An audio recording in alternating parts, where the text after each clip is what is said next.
embaixo de ponte, encarcerado, LA, liberdade assistida, liberdade vigiada, índios, estrangeiros, imigrantes, etc., que estão de alguma forma excluídos. Aqui dentro eu tenho a escola, a educação especial, deficiência intelectual, visual, auditiva, transtorno de espectro autista, deficiência física e altas habilidades. Então, isso tudo é inclusão. Eu pego todos juntos, inclusão. São todos que estão excluídos. Aqui dentro, uma parte da inclusão que é educação especial.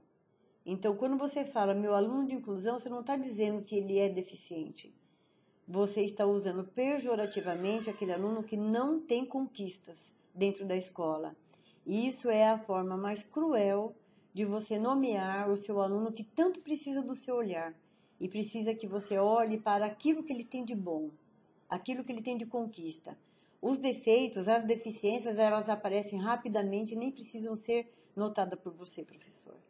Mas as habilidades que esse aluno já conquistou, a luta de uma vida inteira, às vezes para conseguir levantar, e se você percebeu e você trazer à luz tudo aquilo que ele tem de conquista, isso é uma ação extremamente eficaz para que essa criança venha a aprender cada vez mais. Espero ter respondido o que é inclusão no meu ponto de vista. Agora, deixa eu me apresentar, eu sou a professora Márcia Herrera, sou coordenadora de Educação Especial da Diretoria de Ensino do Estado Norte 2.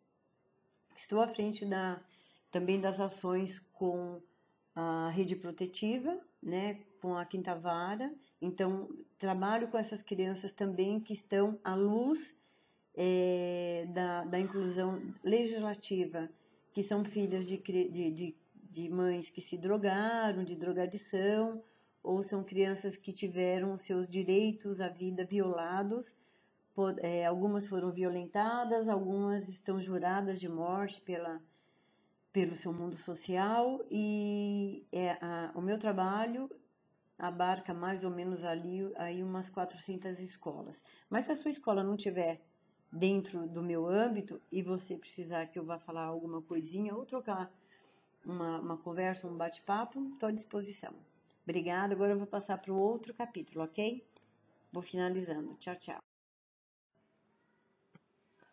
Bom, a segunda pergunta é: a escola consegue incluir a todos? Como eu estou à frente da educação especial, vocês esperam que eu diga que sim, né? Mas na verdade não. A escola não consegue incluir nem os que não são deficientes. Vamos pensar você, professor, que tem os seus alunos lá que não tem nenhuma deficiência. Dê uma aula muito bem dada, faça uma aula bem programada e coloque uma prova lá. Vamos ver se de fato eles aprenderam. Para mim, incluir é ensinar, é prover o direito de aprender. Se este aluno não aprendeu, você não incluiu. Não importa se ele tem deficiência ou não. Aí, se eu pensar, se eu responder uma pergunta no sentido de deficiência, então assim, hoje existe aluno incluído que seja da deficiência, né, da área da deficiência, aluno da educação especial, só para a gente afinar a nomenclatura. Hoje a gente fala deficiente e não é portador de deficiência, porque ninguém porta deficiência. Então, é deficiente ou não é deficiente? Dentro da escola, quem é esse meu aluno? Ele é o deficiente? Não. Dentro da escola, ele é público-alvo da educação especial. Este é o nome correto, público-alvo da educação especial, porque ele precisa ter um olhar mais afinado, mais técnico, para a gente encontrar de que forma que ele aprende. Então, enquanto o professor não olhar para o aluno e entender como esse sujeito aprende, que aula que eu preciso dar para esse sujeito aprender, não vai ter inclusão. E aí eu não preciso nem pensar em deficiência. Se eu pensar na escola de uma forma geral, eu vou entender que eu não estou atendendo meu aluno, porque alguns são de sinestésicos, né? Outros eles têm mais afinado a percepção de imagens, de sons. Primeiro eu preciso dar uma aula com imagem, com sons, que mexa com o corpo e que faça com que seja totalmente evidenciada no dia a dia do aluno. Então, se eu tenho essa aula, eu provavelmente dei conta de dar uma boa aula e respeitei o direito dos meus alunos a aprender. Ainda assim, vai depender do meu aluno querer aprender, porque eu não ensino ninguém que não quer aprender. Para a pessoa aprender, ela primeiro precisa estar disposta a. Se eu não quero te ouvir, eu sinalizo, eu seleciono outra coisa no ambiente e não vou te ouvir. Então, primeiro momento, eu preciso ter afetividade pelo meu aluno e fazer com que ele chegue perto.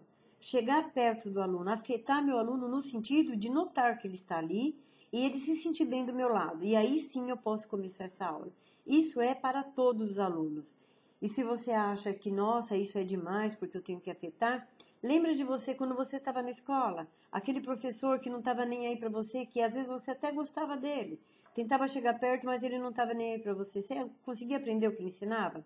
Acho que não, né? A mágoa fica dia a dia e o aluno vai se distanciando da aprendizagem porque aquele professor não fala a linguagem dele. Eu acho que essa pergunta ela já está respondida, então eu vou...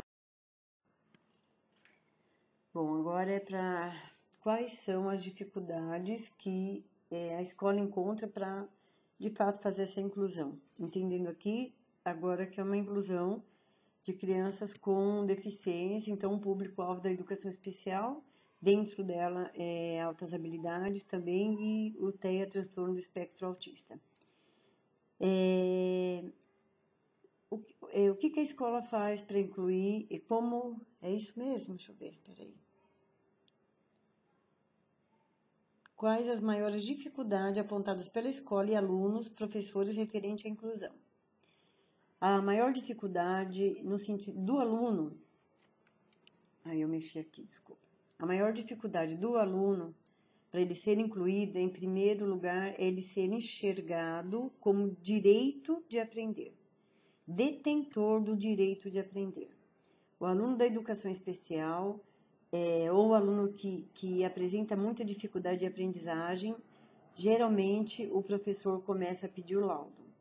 Olha, mãe, traz o laudo, mãe, vai atrás do médico, você precisa trazer o laudo, sabe?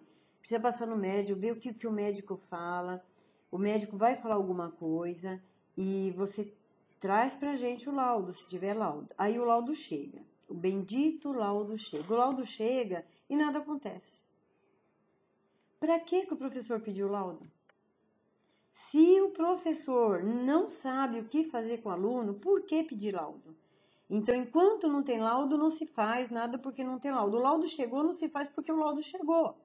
Então, assim, muitas vezes a gente percebe que o professor pede o laudo para não fazer. Ele tem laudo, ele é deficiente, ele não vai aprender. Então, é como dizer assim, me traga uma justificativa para que eu não tenha que trabalhar com ele. Não consigo ver uma outra forma, não consigo ver outro sinal melhor do que esse, do professor pedir o laudo para não incluir.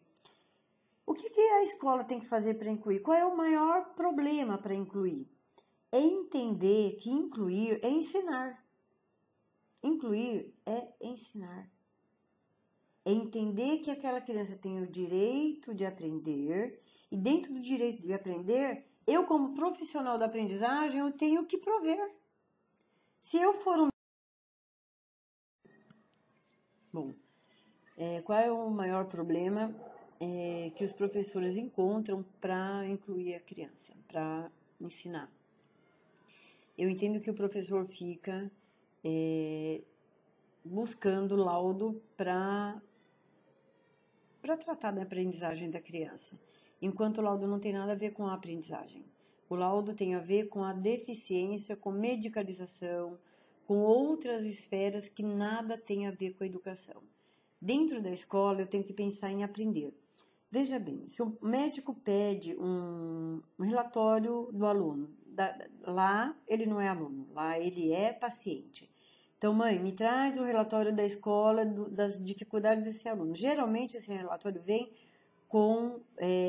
falando de como esse aluno é, do comportamento, das brigas que ele protagoniza, o ambiente conturbado que geralmente ele causa, porque quando você pede para a mãe levar no médico é porque dentro da sala de aula o aluno não dá conta de ficar ali estudando como é esperado aquele padrão de criança mais comportada.